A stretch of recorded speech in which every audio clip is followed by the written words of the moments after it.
University অ্যাডমিশনের জন্য কোন সাবজেক্টে কিভাবে পড়া যায় সেটা নিয়ে আমরা কথা বলছিলাম। তো আজকে আমরা কথা বলতে চাচ্ছি এই যে এই বইটা নিয়ে, ইংলিশ ফার্স্ট পেপার নিয়ে, টেক্সট বুক নিয়ে। এটা আসলে কিভাবে পড়বো, কতটুকু পড়বো, কোন জায়গাগুলো মোস্ট ইম্পর্ট্যান্ট।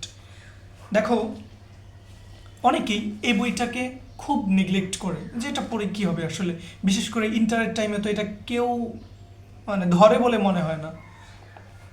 সো বাট এই বইটা অ্যাডমিশন জন্যে খুব বেশি জরুরি। অ্যাডমিশনের জন্য এটা পড়তেই হবে তোমাকে, না পড়ে উপায় নেই। হয়তো বাংলা ফার্স্ট পেপার থেকে কম পড়বা বা বাংলা ফার্স্ট পেপার থেকে একটু প্রায়োরিটি কম দিবা, কিন্তু পড়তে হবে, এটা পড়তেই হবে।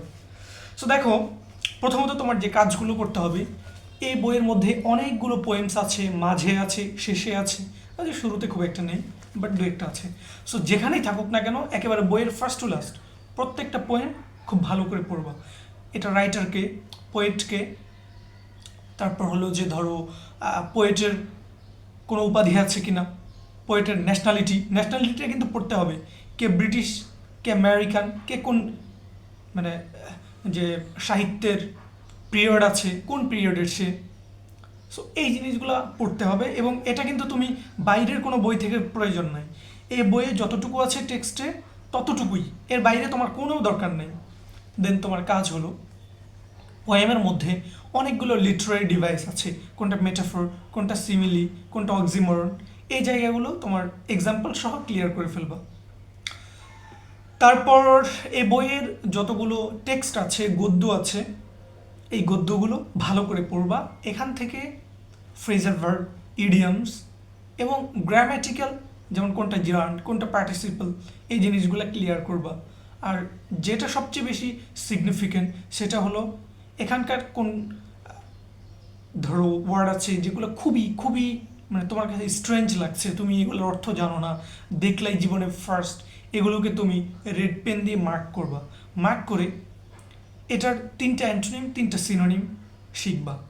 এখন অ্যান্টোনিম কেন আমি আগে বললাম, মনে রাখবা ইউনিভার্সিটি অ্যাডমিশনের জন্যে সিনোনিমের চেয়ে অ্যান্টোনিম বেশি খুব তোমার দরকার পড়বে, বিকজ এক্সাম হলে গিয়ে তুমি পাবাই এরকম। এখন আমি একটা কথা বলি যে তোমার কত যোগ্যতা আছে, তুমি কত জানো, তুমি কত পারো, এটা কোনো ম্যাটার করে না। এই কম্পিটিটিভ এক্সামগুলোতে এটা কোনো ম্যাটার করে না, তোমার যোগ্যতার কোনো দরকারই নেই। হ্যাঁ, তোমার অনেক যোগ্যতা, তুমি অনেক কিছু জানো, ওইটার চেয়ে যেটা বেশি জরুরি সেটা হলো এক্সামে কোন জিনিসটা আসে, কোন জিনিসটা আসতে পারে, ওইটা তুমি পারো কিনা, ওই জায়গায় তোমার যোগ্যতা আছে কিনা, তোমার দক্ষতা আছে কিনা। অন্য কোথায় তোমার কী যোগ্যতা, তোমার কী দক্ষতা, ডাজন্ট ম্যাটার। সো এভাবে তুমি পড়ো, আই থিঙ্ক তুমি ভালো করবে ইনশাল্লাহ। আমরা আসলে এইভাবেই পড়েছি। আমি তো 5টা ইউনিভার্সিটি ক্র্যাক করেছি, এক্সামও দিয়েছি, ওই 5টাতেই আমার ক্র্যাক আলহামদুলিল্লাহ হয়েছে, করেছি। সো এভাবেই পড়ে বা এই জিনিসগুলো আমি অ্যাপ্লাই করেছি। এখন আমি আমার একটা সিক্রেট বলি, দেখো এই যে বইয়ে অনেকগুলো পেপার লাগানো আছে, এই যে দেখতে পাচ্ছ, এভাবে অনেকগুলো পেপার লাগানো আছে, অনেক অনেক, এই যে দেখো, এই যে পেপারে কিছু তথ্য লেখা আছে, ইনফরমেশন। এর মানে হলো ওই জায়গাগুলোর যেগুলো আমার কাছে ইম্পর্টেন্ট মনে হয়েছে, আমি সেগুলো এভাবে পিন আপ করে এই কাগজে আমি হলো পেপারে উঠিয়ে ফেলেছি, লিখে ফেলেছি। সো আমার জন্য সুবিধা, পুরো টেক্সটটা আবার রিভিশন দেওয়ার সময় পড়তে হচ্ছে না। আমি এই কাজটা বাংলা এবং ইংরেজি ফার্স্ট পেপার দুই জায়গায় করেছি। আর বাংলা গ্রামার, ইংলিশ গ্রামার বা ব্যাকরণ যাই বলো, সেই জায়গাটা তুমি তোমার মন মতো করে ছোট ছোট নোট করলা, কিন্তু বাংলা এবং ইংরেজি ফার্স্ট পেপারের ক্ষেত্রে তুমি এই ট্রিকটা ফলো করতে পারো। এরপরে কথা হবে জিকে নিয়ে। এভাবে তোমরা পড়ো, অনেক কোচিং, অনেক বই, অনেক এই সেই না করে জাস্ট পড়াশোনাটা করো, এইভাবে ইনশাল্লাহ ভালো কিছু হবে।